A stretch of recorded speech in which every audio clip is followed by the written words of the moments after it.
Ndagusuhuje kandi nkwaye ikaze dukurikiye muri uyu mwanya. Ngarutse kugira ngo tuganire kuri utu tuntu tutari twinshi dukeya kugira ngo naho twe gusigara tugende kumva neza uko ibintu bihagaze. Ntabwo turi buvuge byinshi cyane. Urebye ino blog yabaye released kuri iyi tariki, naje kuyireba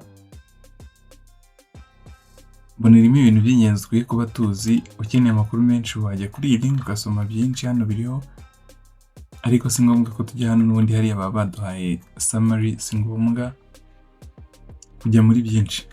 Wenda abantu bamwe banabonye tuno tuntu muri app zabo bakoresha mininga, babona ko nyine hari icyahindutse, ariko ntabwo tubitindamo, nyine ni ibintu turi bunyuremo vuba vuba. Hano rero basa n'abatangiye bibutsa aba developers, iyi message imeze nk'igenewe aba developers cyane. Batangira bibutsa aba developers ko bafite community nini irenga miliyoni 60 z'aba pioneers, kandi bari engaged pioneers, nyine aba pioneers banyabo bahoraho. Aha ni nko kubabwira bati ibyo mukora mubikore muri so serious, kuko nyine mufite community izabafasha muri ibyo bintu muri kudeveloping. Baravuze bati nko kubabwira bati ni mwubaka apps muri Pi network, mumenye ko mutagiye gutangirana na 0 followers cyangwa 0 users, kubera ko already Pi ifite miliyoni zirenga 60 zikurikirana cyangwa ziregistarinze. Hano rero ubwo nyine bagomba kuba careful. Barongera bati for developers that create important opportunity. Kuri aba developers nyine ba creating izo apps cyangwa ibyo bintu byose n'ama website muri Pi system, akarero ni nako karenze. Ni ikibazo bari kubaza bati how do you useful apps get discovered by these millions of people? Izo miliyoni zinga 60 ni aba developer ni bakora app, gute bazayibona muri Pi ecosystem? Ariko barenzaho n'akantu keza ko ecosystem directory stacking yakozwe kugira ngo ikemure icyo kibazo nawe ushobora kuba wakwibaza. Imagine nubwo community wenda ari nini, imagine uramutse nk'izo application zirenga 100 cyangwa mu bihumbi by'ama application ziri available muri Pi ecosystem, gute aba users aba pioneers bazabona application nziza kurusha izindi?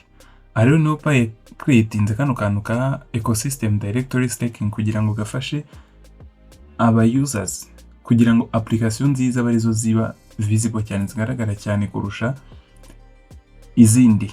Aho ngaho bizabyoroheye aba pioneers, ano miliyoni y'aba pioneers, kugira ngo babashe guhitamo which apps to use. Hanyuma bagakomeza bati it is a decentralized way for pioneers and business to actively support and promote the ranking of Pi apps and utilities in ecosystem interface. Staking through this feature increase the apps explore to Pi community, helping boost visibility within the ecosystem. Bivuze iki rero?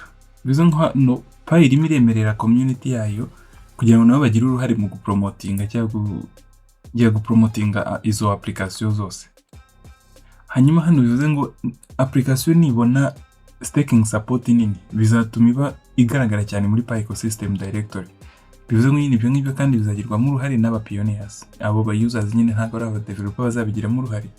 Ibi ngibi ntabwo bituma iyo application byitwa ko ariyo nziza kurusha izindi, ariko nyine bizatuma iboneka cyane nkaho ariko ko ari nayo yakunzwe. Urugero wenda natanga urugero, mubona ko nka YouTube, ndabizi hano nta muntu udakoresha YouTube, nyine no kuri hano ni YouTube mostly, wenda mbona YouTube hano ariyo ikurikirwa cyane kurusha izindi mbuga zacu, ariko mubona ko YouTube video ifite engagement cyane, abantu barebye cyane, niyo igaragara cyane kuri homepage iyo uyifungura, niyo nyine YouTube igenda recommendinga cyane kubera nyine engagement yagize. Ni kimwe rero hano muri directory staking, ni kizafasha kugira ngo application nziza zagize engagement nini arizo ziza imbere kurusha izindi, nk'iri algorithm ya YouTube. Hanyuma indi paragraph hano dukomeze bati this feature provides a self-service avenue for developers and creators to use Pi to tap into the attention resource of Pi network to acquire users. Hano noneho ubwo ni horore y'aba developers, noneho nayo ubwayo yiziramo Ani ni ukuvuga ko aba developers nabo bafite uburyo bwabo bwo gupromotinga application zabo muri Pi ecosystem badategereje Pi kuba team ngize kubibakorera, ahubwo nabo ubwabo babyikorera. Bashobora gukoresha ino system kugira ngo bongere visibility yabo ndetse banattracting bakurura aba pioneers cyangwa aba user benshi nyine kugira ngo babashe kuyibona batarindiriye iyo algorithm. Aho urumva nyine ni nk'uburyo bashyiriweho bwo kugira ngo nabo ubwabo ba advertising ama application yabo bakoze muri Pi ecosystem abashe kugaragara atarindiriye ngo igire engagement. Urabona niba ukoze nka video kuri YouTube, si ngombwa ngo YouTube algorithm y'ubwawo yikorere iyo advertisement ya video. Nawe ushobora kuyisharinga abantu, ushobora kuyiha nk'abantu aba YouTube bamwe bagiye babikora, bakayiha nk'abantu bafite community nini bakabapiningira muri comment kugira ngo umuntu najya muri comment abashe kubona video yawe. Hari abasura ibinyamakuru nyine bakazipromotinga video zabo. Ndiko na hano bimeze, developers nawe ntazicara ahubwo afite nayo feature kugira ngo abashe ku advertisinga nyine video yakoze. I mean ama application nyine bakoze muri Pi ecosystem. Hanyuma bagakomeza batubwira ngo as AI makes app creation easier and easier, the challenge shift from building product to getting them in front of people. Aha muri make icyo bishatse kumvikanisha nuko ikibazo ubu ngubu ntabwo kikiri mu gukora application, ahubwo ikibazo ni mu gutuma abantu bamenya cyangwa bakoresha iyo application, kubera ko AI yarabyoroheje. AI turisigaye yaratumye yarorohereje akazi aba developers kugira ngo bakore ama application byihuse kurusha mbere. Ubu nyine byaroroshye ntabwo bikimeze nka mbere.